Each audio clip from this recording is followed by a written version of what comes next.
stuff is hard because it's hard, not because you're screwing it up, not because you're doing it wrong, not because you're a failure. And that's really, I think, important for all parents to hear, right? Your kid's not hitting you because they're a bad kid or you failed as a parent. Sometimes kids hit. Hey mama, welcome to the Balanced Mom Method podcast, a safe space to help you transform the way that you approach motherhood and life.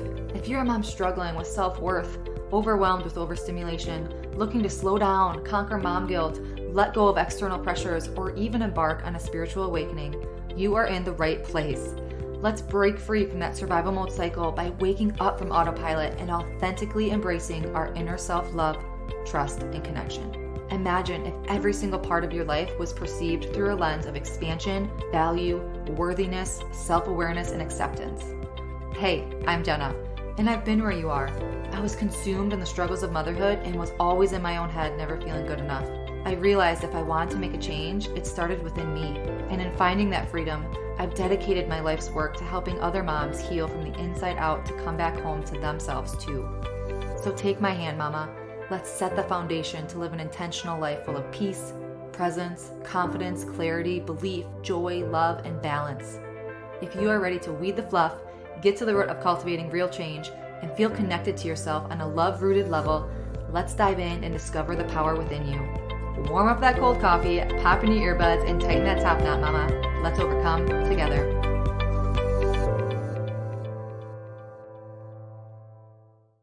Hello, beautiful mamas, and welcome back to another episode of the Balanced Mom Method podcast. I am your host and intuitive life mentor, welcoming you and a remarkable guest joining us today, a clinical psychologist certified in perinatal mental health and also an IFC certified executive coach, Ann Welsh. Ann embarked on a very courageous journey of leaving her dream career at Harvard to open her own practice with a special focus on supporting moms in all areas of their lives. In addition to her profession, she is a mom of 4 herself, so she's able to use her personal experiences as a mom, her own academic, her research, and all of her expertise onto that transition into motherhood and career development, along with her 15 years of clinical practice to help moms feel less anxious, less guilty, and less alone. We can all use some of that. So together with her clients, she is able to do what works for them, to uncover their internal values and really get to that internal compass, assisting them in building a life that feels good to them. So we are thrilled to have her here today to discuss the art of dropping the ball and the keys to surviving as a working parent. So Ann, I want to pass over the mic to you to share a little bit more about yourself and your mission. Sure. Well, a little background, so I should say I had a working mom, and I think like most kids, you kind of look at your mom and think, well, they have it all figured out. They're doing this, and you kind of want to be like them. So my mom was a doctor. This was in the 80s when there weren't that many mom doctors at the time. And I thought, I'm going to do the same thing. I wanted to be a doctor as well. I ended up, I did a lot of science, but I ended up taking a little bit of a pivot and becoming the other kind of doctor, if you will, like getting my my PhD in psychology. And my research from the beginning kind of was 2 different lines. I was looking at career development and like how people pick their jobs and their calling and what that process is like. And then I was also looking at the transition to motherhood. And part of what drew me to that at the time was simply that it was really understudied. So there was a lot of room for new research. And I really like transition points. Like, how do people navigate through new things in their lives? But all of that research was prior to me having kids and being a working parent. And even with all that research background, I was still pretty blown away by the reaction that I had to having a kid and to trying to figure out this working mother thing. And do I even want to work anymore? And what would that mean if I didn't? It really kind of threw me for a loop in an unexpected way, despite having all this background. Mm-hmm. But I ended up continuing to work as a therapist. I was at Harvard doing kind of academic health, and it had been my dream job. It had been the job that I had been working for all along. And I really enjoyed working with the students, but I now have 4 kids, but I had my second while I was still at Harvard. And I just got to a point where I thought, this is not fitting. I can't do this job the way I want to and be a mom the way I want to. And something's got to give. And so I left to start my own practice. And over the kind of next couple years, I made a shift. I got certified in perinatal mental health. And I really started focusing on supporting mothers in all sorts of ways. And then even in that practice, just doing therapy with mothers, I started again to say, there's something more I can do. What else can I do to help? If I struggled to figure this out with a great role model of a working mom, and have all this research background and am a therapist and all the support, and it's hard for me, there's got to be more I can do to offer other mothers coming through this process. And so I also started doing executive coaching and consulting to help from the work perspective, so that it allows me to access moms at all sorts of different places in their growth and in their transition. Mm-hmm. There's so much depth in here, because it's like, I want to take the business route and ask you questions, but the mom, like becoming a mom in the most beautiful way, it changes so much. And I mean, that's so cliche to say, but just your perspectives, your, like what you said, like, do I really want to be the dream job that I wanted? Is this what I want now? Then now that it almost opens your eyes a little bit. And yeah, and I feel like when you said, so I opened my own practice, I'm like, isn't that more intense? Isn't that more? That's incredible. I'm so excited to dive in with you and talk more. And the concept that I am so intrigued is how to drop the ball. When we were kind of talking about this prior to hopping on here, I'm like, how to drop the ball. This is going to be a good topic. So can you kind of explain what you mean by that and how you can help working parents navigate those challenges? Yeah. I think we get in, especially those of us that are maybe like high achievers, we think that we have to do everything. We think we have to do everything by ourselves. And the problem is that the models we have for what being a quote good mother or a good employee or a good leader look like are all faulty. And we definitely can't be perfect at all of those things at once. And if we try, we're gonna burn out pretty quickly. And I can kind of raise my hand and say, I was there, right? I didn't get enough help. I did not get enough childcare when I was starting my own business. I did not get enough support from other people to help with the kids. I didn't ask for enough help to grow the business. And I hit a place of feeling pretty burnt out on it and unhappy and anxious. Like that's how it showed up for me. And it was only once I said, hey, I can't do everything and I need to put some of this down, either hand it off to someone else or just decide that it's not important enough to do right now in this season. Because it was only once I put those things down that I was able to enjoy what I was doing, and enjoy all the pieces of my life that happened to have work and mothering in it. But I think that's true whether you're a working parent or not, right? It's like you become a parent and your to-do list never ends. The laundry never ends. The child stuff never ends. There is never an end to the need. And so you have to learn to prioritize and you have to learn to rest when the to-do list isn't completed. And essentially you have to learn to say, no, I'm not going to do that and tolerate it not being done. I think which is really hard for a lot of us. And something for me, I'm going to call myself out here. It's that asking for help, because I might ask for it. I might voice it. And then be like, no, I got it. Yes, and exactly. It's almost like having that strength to, okay, I said it, just leave it now. Be quiet now. Yeah. So in your experience, kind of just to kind of relate to our listeners here, what are the 5 most common struggles that you hear, like from working moms, let's say, as they come to you asking for help? Yeah. I mean, I think there's a lot of common themes, right? And one is I'm just so overwhelmed, right? And I think that's what we're talking about. There's so much to do. I have so much I'm responsible for. I'm holding so many things and I feel like I can't do it anymore. I use the analogy of, you're carrying that laundry basket up the stairs and it's overfull. So the socks are falling out and there's a shirt and you trip over it and you try to pick one thing up and you drop something else while you're doing that, right? And that can be that experience. So that's a really common one. Another one is just the feeling like I'm failing, right? My motherhood, my work, my leadership doesn't look like what I see out there. And so I must be failing. People start to feel like it's hard because I'm doing it wrong, because there's something wrong with me. I haven't found the magic hack yet, Mm-hmm. and that it's my fault, as opposed to recognizing this is just hard, full stop.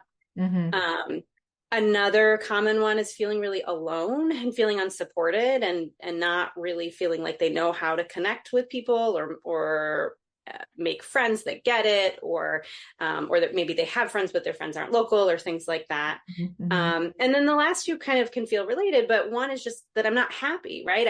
I did all this stuff. I had these kids. I wanted these kids, and I'm miserable on some level. Mm-hmm. And that can kind of go hand in hand, but not always, with I miss my old self. Like, I miss what it was like to not have kids, or I miss these pieces of myself. I don't recognize myself anymore. Mm-hmm. Mm-hmm. That identity piece, that is huge. And I was having a talk I was in a session myself the other day, and she was talking about, I don't even like to identify myself as anything. She goes, yes, my name is so-and-so, but she goes, yeah, I'm a mom. Yes, I'm this, I'm this, I'm this. So I don't even say I'm anything. Like I'm me. And I really like that perspective, because when we get lost in that loss of identity, it can be very challenging. And that was kind of what inspired my business, 4 or 5 years ago, because when I had my son, my perspectives changed. Everything changed. And I'm like, who am I? Like everything that I knew before motherhood, like my mind is just changing. Like it was a beautiful epiphany moment. And that's what it was. Like that identity piece was the biggest part for me. Yeah. And balance. And I feel like everything that you kind of shared really encompasses like that balance piece, the balance with the overwhelm, the to-do list, the who am I, and just kind of everything coupled into one. So do you work with, I would love your kind of what you feel balance is. Like, do you think balance exists? How do you describe balance? Yeah. I mean, I think the thing to remember about balance, if Mm-hmm. you really think about it, is that it's not a state you achieve, right? If you think about if I'm actually balancing, right? I do a lot of yoga. If I'm in a balancing pose, like a traditional one, I am not steady, and Mm-hmm. I'm not static. I'm moving. I'm making constant micro adjustments, right? Or if you're not a yogi person, if you're just envision walking across a tightrope, right? You're constantly kind of wiggling back and forth. That's the only way you're going to make it across. You can't stand still. And so I use that analogy to help people understand we're not looking for again, there's not a hack, right? There's not some magic thing you're going to find that's going to help you achieve balance. It's going to be a process of reacting and setting boundaries and limits as you move through life, right? And so once you recognize that it isn't this thing that you achieve, but more like a process, Mm-hmm. you can kind of let go of trying to be rigid and control everything to get balanced. Mm-hmm. And you can kind of embrace those shifts. Mm-hmm. And I think that some of the keys to finding that are some of the things we already talked about, right? Asking for help, setting boundaries and limits around what you can and cannot do. And picking and choosing what you do want to do, right? And recognizing that your motherhood doesn't have to look like someone else's. In fact, it shouldn't, because you are not the same two people. Mm-hmm. Exactly. Exactly. And amen to everything that you just said, because I feel like balance can exist or does exist, but not in the way that what you just said. Like it's not a black and white answer. It's ever evolving. It's that inner feeling that you have. Like, do you feel at peace? Do you feel the sense of balance? Because we are always evolving. So do you feel the balance? And that's kind of where I feel that it does exist, because it's that inner knowing, that inner feeling. And going with what you said, because like, think of a scale, right? I'm thinking of The Price is Right. I watched it with my son the other day, and they were playing the one, you could win a car if you get the price the right way, but it was that scale, so you had to put so many on, and I can't think of what that specific scale is called. I don't know if you know what I'm talking about, but I don't know the name either. Yeah, but it's like it's constantly moving, and once you get them equal, it's that inner knowing, that inner feeling of, okay, I feel good. Releasing the overwhelm, releasing the anxieties, releasing the stress. I know I'm not doing it all at the same time, but we're good. So that's how I feel balance. Yeah, for sure. So knowing oneself and understanding your personal values, your priorities, like that's very important, right? Like knowing who you are and within your parenthood and your career. And you kind of touched on this, like, because you're not the same mom as someone else. So how can parents, moms, particularly working moms, how can we go about figuring out that those values, those priorities in our lives to kind of let go of those expectations and external pressures? Yeah. So, I mean, I think values they are kind of our guiding North Star, if you will, right? They are the thing around which we make decisions. And once we have them in place, it becomes easier to say no to things, right? Because I don't value this thing, or I don't value it as much as I value this other thing, right? So it helps us with priorities. But to back up to your original question as to how we find those values, there's a lot of ways to do that. I think as moms in particular, somewhere along the line, we stop asking ourselves what we want, right? I mean, motherhood is this motherhood and martyrdom seem to be synonymous in a way that they don't have to be. So sometimes I don't even know what I want for dinner, maybe, let alone what I want out of my life. And so I encourage people to just start small, start asking yourself, what do I want? What feels good? Can I notice that? Right. So that process. But for some folks, that's really hard because we're so out of practice. So other options are, there are online, lists of values. And if listeners want, don't know even where to start, they can contact me and say, hey, I heard you on this podcast and you were talking about values. Can you give me some exercises? There's lists of values where you can just look at them to brainstorm, like, what are some things that are important to me and how do I want to think about them? There's even an online inventory where you can kind of answer a bunch of questions and it'll say, hey, your top values are, gratitude and or family or whatever. And so there's ways to kind of brainstorm that are more tangible than just asking yourself. And I think sometimes those are really good places to start because it can feel overwhelming to start from nothing and build a list from there. It can feel easier to start with some sort of list and then think about, well, does that fit? Does this apply to me? And then once you know what those values are, you can start to use that in the decision making, right? Is it important to me that I show up at this thing? Yes or no? Is it okay that I'm leaning into work in this season for a period of time? Is it okay that I'm leaning out of work in this season? I mean, there's no right or wrong answers here. It's just what works for me and what I feel is important. Exactly. And I feel that is so hard for us to first, like what you said, taking that stillness, taking that silent time to really connect to yourself. But then that next step is to listen to yourself and allow yourself to be honest and pull those possibly things out of the rug, or just to hear yourself, what you have to say, because I feel like so often we just quickly shove it under the rug because we're so busy. The to-do list is never ending. There's always so much to do for everyone else. So what you said, we can be so out of touch and out of practice with that inner connection. And it's so true. It's so true. And I feel like it's so simple, like just take 5 minutes to yourself every day. But it's very difficult. And to really find that starting point can be a challenge. So thank you. You have a secret gift of parenting. You kind of mentioned this when we were conversing back and forth. Can you kind of dive into that? What is the secret gift of parenting? Yeah, I mean, I think so. It's a way of recognizing that what we're doing in parenting is helping us as broader people and at work too, right? I think sometimes, especially when we are working parents, and that's true whether you're working 1 hour a week or 100 hours a week, it feels like I'm never going to be able to do everything that work is asking of me, that somehow, again, it touches on that idea of I'm failing across the board. And I like to point out that, in fact, as a parent, you are growing, and you're growing as a parent and at work, right? That these are not, in fact, separate silos. They are interacting environments, and you can fuel growth in one by fueling growth in the other. So when you become a parent, your brain actually changes, right? It's a huge period of neural growth because you have to take in a ton of information. So I talk about the 4 Ps of the 4 Ps of leadership skills that we grow as parents and at work.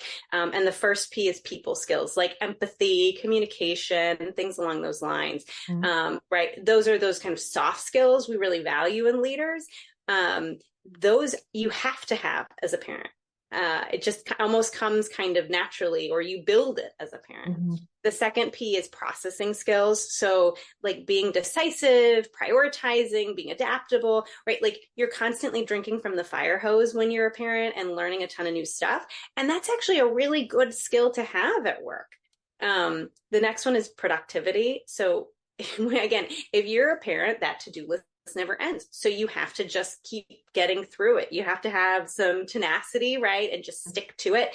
You have to have some patience, or infinite amounts of patience as a parent, especially if you have toddlers at home. Right? Again, those are skills that allow you to get the job done at home and at work. And then the last P is perspective taking, right? As a parent, we're constantly multitasking, we're anticipating needs, we're kind of project managers of the home. And so those are all skills, again, really important as a parent that you kind of do and don't realize are important or are valuable, that are actually super applicable to work as well.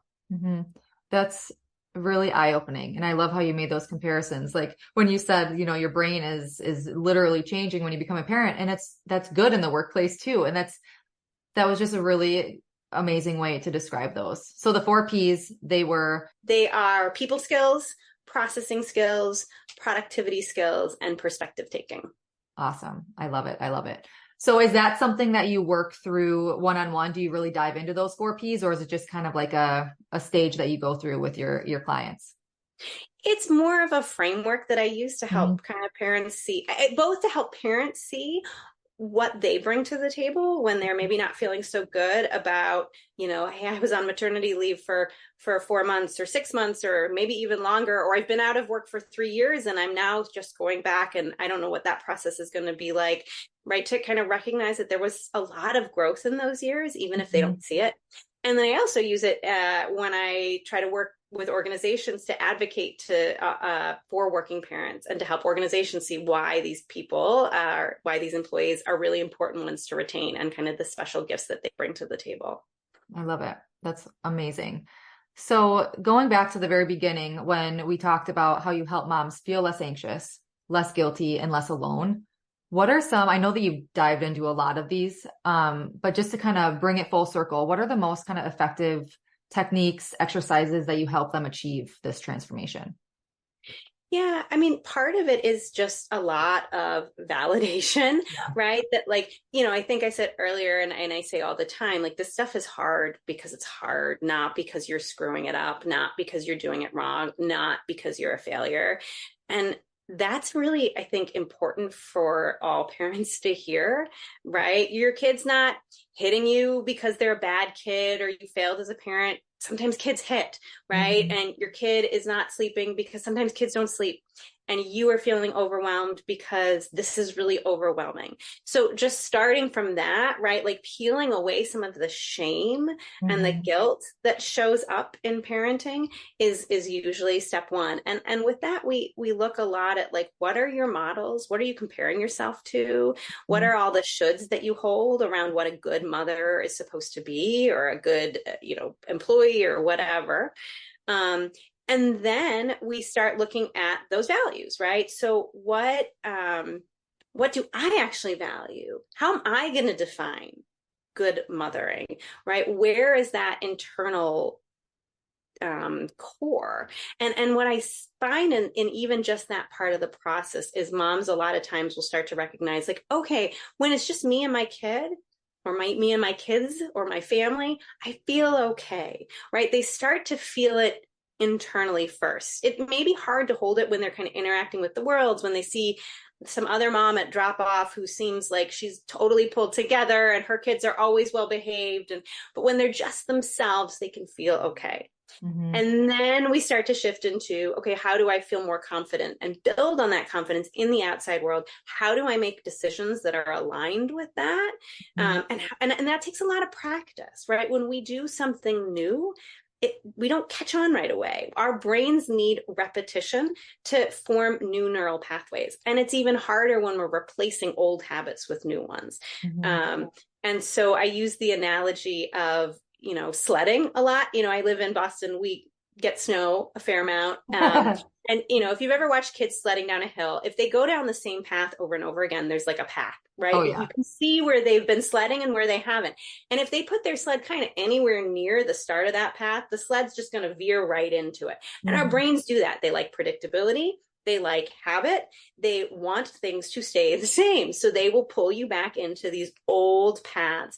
And to change them is really effortful and takes a lot of practice. You really have to kind of move the sled and wiggle it around down into that new groove and then go. And it's going to take a lot of sledding down that new path to make that the default. And it's okay that it takes time and practice. And so a lot of work eventually becomes, let's just troubleshoot. Let's work through the challenges. And get that practice, get those reps in so that you feel more confident in your parenting. That might be one of my favorite analogies ever. I love that. And I live in Wisconsin, so we also There you know go. snow. We know snow, and it's so true because you want to make that path. Like the first person to go down that hill, you're like, oh, do I really have to do it? Because you're like shoving and shoving and shoving yourself down to make that path. And then when you have it, it's just I love that. I love that analogy. Thank you for sharing that. So, as a mama for yourself, I love your perspective. I love everything that we've talked about thus far. Just as kind of a last hurrah, what advice would you like to give to working moms who might be listening today just to feel good, to improve their well-being, that first step to manage their careers, help their health, kind of just that first step in feeling good? Yeah. I mean, I think the first thing I would say is like, you're doing a good job, Mhm. right? If you are even bothering to listen to this podcast, you care about being a mom. And if you care about being a mom, you're being a good mom. And Mhm. our kids don't need perfection, right? In fact, if we were perfect people, we'd be doing them a disservice because they wouldn't know how to handle the imperfection of everybody else in the world outside their parenting experience. So you're doing a good job. And yeah, you're going to drop balls and you're going to make mistakes. And that just means you're human. It doesn't mean you're a bad mother. It doesn't mean you're a bad employee.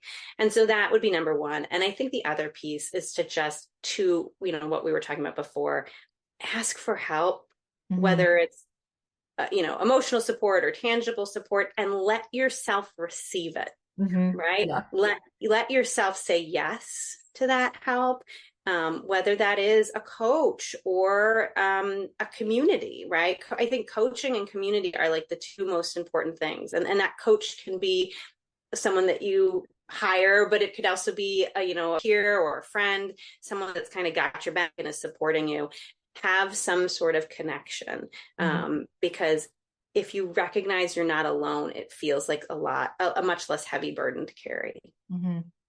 We could have you on the show every week. I just love everything that you're sharing with us. Thank you so much for sharing light. Tell us more about your business now. What services do you offer? Where can people find you? And do you just serve the state that you're in? Kind of how everything works. Yeah, no, for therapy, yes, I can only see therapy patients in the state of Massachusetts, but I can see coaching clients from all over the country and do.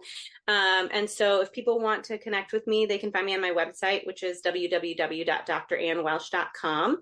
I do individual kind of one-on-one coaching packages, both executive coaching, if it's something you want to do for your leadership skills or through your organization, or just general life coaching as a mom.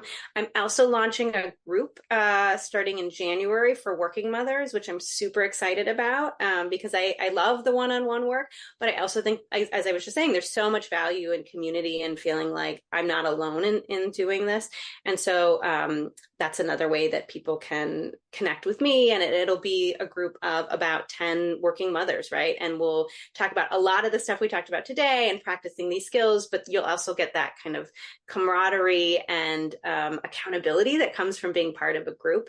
And I think it's going to be really magical. And I'm very excited about it. So again, people can find out more about that group coaching program at my website. And they can also find me on Instagram at dr.welsh.coaching. Or I'm also on LinkedIn at Dr. Ann Welsh if people are more in the LinkedIn Sure. world. Wonderful. I will link everything in the show notes that we discussed and where to find you. And just thank you so much for just sharing your light, your insights, and just, it's such an important topic. And I feel like the takeaways that I took most is like the validation. I loved when you spoke on the validation, that just to kind of let go of that shame. That's so huge. And that's such a big piece that I feel like we hold on to, and then it just kind of becomes that habit that we always kind of revert back to. Yeah. So thank you so much. Thank you so much for being here with us today. It was a lot of fun. Thank you so much for having me. Awesome. Thank you again. And until next week, mamas, as always, simply be you. You have everything inside of you to reach your breakthrough. We're sending our love and light. Did you find this episode relatable and compelling? Please give me a review. Thank you so much for spending this sacred time with me on the Balanced Mom Method podcast. I am sending you so much love and covering you in light, praying this episode has helped you in some way. And if it has, I'd be so grateful if you left a written review sharing how it's impacted your life. It truly lights me up hearing how you are on your way to your breakthrough. And also, please share this episode with another mom who may be struggling, to remind her that we are never alone, and to help give her that empowerment to take that first step. And be sure to check the show notes for additional ways to connect with me, our motherhood empowerment community, and if and when it feels good to you, learn how we could work together to help you reclaim your power, mama. Thank you. I appreciate all you are and all you do. Sending my love and light.